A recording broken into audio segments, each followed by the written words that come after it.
The stories that make up Iowa's identity For me, Iowa means peace, tranquility, supporting each other. are your stories. His will and determination to live a full life. When I was at my lowest point in life, battling cancer, I cleared that driveway that you came up. And Local 5 is there to celebrate them with you. This is our family heritage. I look at that as kind of a unique legacy that we'll all leave. Watch more of your stories on Local 5 News. Meet Diane Rowe. Yes.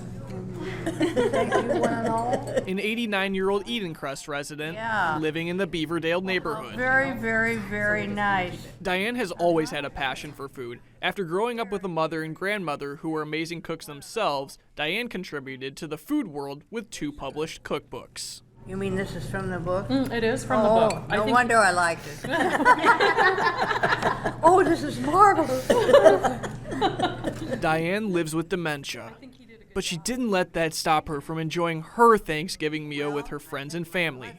In partnership with Edencrest's Dare to Dream program, Curb Cuisine helped make Diane's dream of having her cookbooks come to life on Wednesday. Making her happy. The goal for Curb Cuisine co-owner Jared It's Fontanini. the holidays, and I think it's gonna make her happy, and it's gonna be a special day for her and her family. Not to brag or anything, but it's also my birthday. So I think this is not only a great opportunity for Diane, but it's a great birthday present for me too. I have never met her. This will be the first time. Nor had Diane met the Fontaninis before Wednesday's meal they made for her. Really, you did? Yes. Well, congratulations. You did a beautiful job. Her to relive those memories. I just knew it was a no-brainer that we had to do this. We had to help her relive those memories and then eat her food that she wrote the recipes for. Thank you very, very much. Diane's recipes We're so glad you're here, Diane. and dreams Well, thank you for writing the books. coming true all before the day known for food. I feel like we're having our Thanksgiving We kind of are. It is. Isn't it amazing? You want it chopped, you want to slice. It costs a couple bucks more to slice it. Big Al's Barbecue came about as a hobby. It was all out of a hobby. I had lived in the South. This barbecue thing is religion down there. You want to be between 2 and 225. Okay, that's when the magic happens. Slow and slow. It became my hobby, and why I loved it was the allure of it to me is they're taking inferior cuts of meat. They're taking, basically it's poor people food and turning it into something that's just amazing and tastes good. And I just fell in love with that. There was a dark period of time in my life where I was homeless and I was in the throes of addiction. I remember what it was like in a July, it being so hot. I didn't have any money to me. I was homeless. I had nothing to drink. I had no food. I had nothing. And I remember in my mind, I thought, if someone could give me something,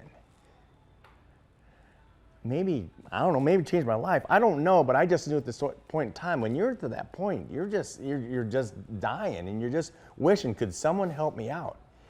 And it sucks to be thirsty, and it sucks to be hungry, and it just sucks to be in that spot.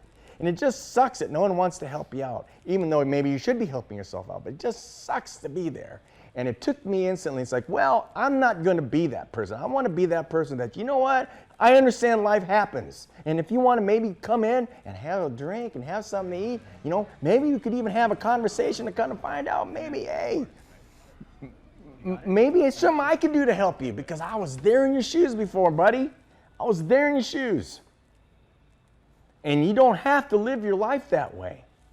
But it's okay for today. We can just break bread and have a drink, man. I'll give you something to drink. And that's when I put the sign up. It's just the right thing to do, man. And His craft all comes down to preparation and precision.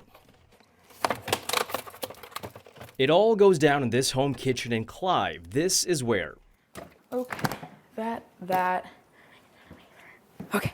14-year-old Nash Rowe finds peace. Very, very, very, very. It's like playing with clouds, honestly. And where his creativity bursts. Practice makes perfect. I I feel like in the beginning days, I just expected me to make it the first time and then it is gonna turn out great, which was not the case at all. Practice, hard to imagine, is needed very much for Iowa's own teen baking sensation. From his parents' kitchen, where his company Nash's Confections was born and still runs, Nash! to a national stage on the Food Network's Kid Baking Championship competition show, Nash's profile has skyrocketed. It's been busy, it's been fun, and it's been enjoyable. Like, it's not, you know, I mean, sometimes it can be a little like, oh, this is a little stressful, but other than that, it's actually been fun. Fun, sprinkled with some stress and a lot of success. His creations are now in high demand all over the country. I've gotten very far with doing it, and like I love and appreciate all of this that's come with it. Nash's Confections, yeah, typically I start like when I get home from school. Is continuing to grow with each day he puts into his business.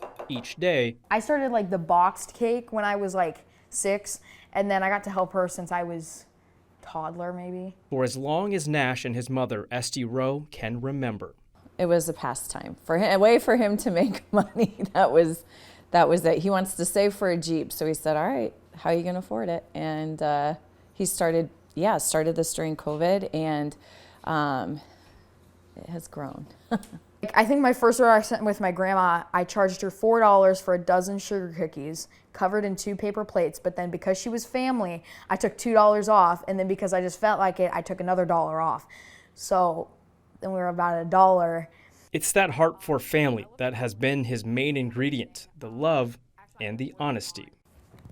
My sister, oh boy, she's got opinions, I'll tell you that. Like, I was testing a new version of my syndrome, and she's like, ugh, like, ew, like, what is this? And I'm like, hey, like, it's not, I mean, whoa, like, but, you know, it's helpful criticism, so, you know. Yeah, that's tough love. It's tough love. Sometimes that tough love, as this family has learned, I can hardly process all the things that helps Nash thrive. And also balance, yes. And he's very good at doing that and still taking time to hang out, you know, cousins, friends. I guarantee you probably know this song, actually. Find time for himself and other things he loves, like music. Nash has been playing piano since 1st grade and loves to build model airports. Even as his business grows and his stardom rises, Esty still sees Nash as her Nash. He has a heart of gold. He's witty and smart, funny. Not funnier than me, but he's just so kind and helpful. The teen baking sensation. I made brown butter. Who still needs mom's guidance every once in a while. You were right on the butter. Knows that Iowa is home. I would love for him to take away, just remember all the support that the community, that might make me cry, that the community, everyone has given that they don't know. And he gets messages from people all over the world just encouraging. It's just something I never thought would come. Oh my gosh. But you just never know who you're inspiring. I just want to show people that like you can still do it. There's a ton of people that started here in Iowa and then grew to beyond. The recipe for growth, everything to like a precise, isn't too complicated. I did not think 3 years ago that I would be in this situation. In Clive, Chanu Herb, Local 5 News, we are Iowa. In Dopa Restaurant DSM, the sound of sizzle and the smell of different spices and oils. You can't help but want to sit down and savor each bite. Oh, when you hear somebody say, I was here on Friday and I was craving the whole weekend for this again. It feels so good. Gloria Enriquez calls this restaurant her baby, bringing cuisine thousands of years in the making. Nowadays, you know, then when we had the Spanish come in, you know, so the food, it kind of took different turn in there. Her team serves food from Ecuador and Colombia. It's very unique because Peruvian food, it has tradition. Enriquez takes pride and care designing this space to represent her culture. She wants to show how diverse and unique different Latin recipes are. Sometimes we had the same ingredients, but we prepared them differently. Her team cooked up these 2 dishes for us, and they were delicious. Dishes I've never tried. Good food and good conversation is what Enriquez lives for, and sharing part of who she is. I knew it was going to be good. She came to the U.S. in 1999, first to New York. From New York, I moved to Iowa 5 years ago. For me, Iowa means a lot. It means peace, tranquility, growing. I feel like a sense of community, like supporting each other. She opened Tulpa 9 months ago and had her first experience being a vendor at the Iowa Latino Heritage Festival. You showcase, put everything out there, give me your best shot. And showcase, she did, to show different ways of cooking across cultures. The Latino festival is us. So when they come into the festival, they can see, okay, what's the difference between Central America, South America. Enriquez hopes more people will learn about different cultures that call Iowa home. I'm someone in here, I'm become someone in here, and that means a lot. At Tulpa Restaurant DSM, she wants to change perceptions of Latinos. And show them that we can make the difference too, that I'm creating a change, that I'm opening the doors for somebody else behind me. Rabbi from the back cuts him off and goes, she's from New York. She wants deli mustard and onions, which was again correct. So if you need some delicious kosher food in your life, go to Maccabee's Deli. It's on Polk and University, like right behind the Waveling Cafe. Absolutely recommend it. Sarah Booz's video about Maccabee's has received over 250,000 views and 34,000 likes.